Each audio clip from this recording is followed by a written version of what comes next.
qui va succéder à Jean Castex. Depuis sa réélection, Emmanuel Macron s'active pour trouver son remplaçant. Et d'après nos confrères du Parisien ce vendredi 29 avril, il aurait pu s'agir d'une femme, la première depuis Édith Cresson en 1991. En effet, selon le journal, le poste de Premier ministre a été proposé à Véronique Bédague, qui a été longuement reçue en milieu de semaine par le secrétaire général de l'Élysée, Alexis Kohler.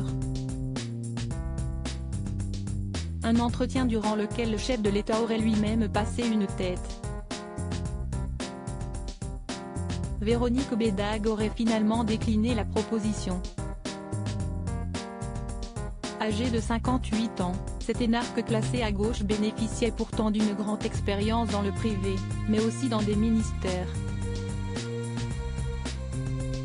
En 1990, elle a été nommée au ministère de l'Économie et des Finances. Elle a ensuite travaillé au FMI, puis au Fonds monétaire international à Washington aux États-Unis.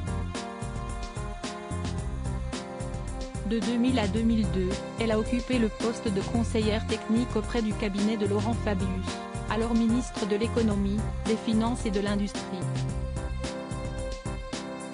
En 2002, elle a été nommée directrice des finances de la mairie de Paris puis secrétaire générale de la mairie sous le mandat de Bertrand Delanoë en 2008.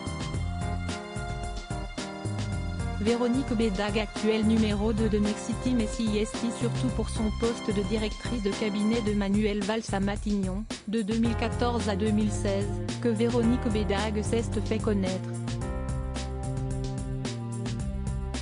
Le Parisien rappelle d'ailleurs qu'elle fut la première et seule femme à être nommée à ce poste.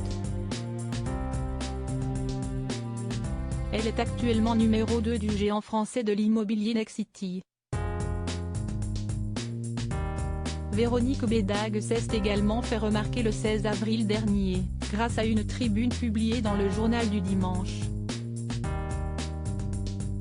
Dans celle-ci, elle appelait le futur gouvernement à repenser le logement.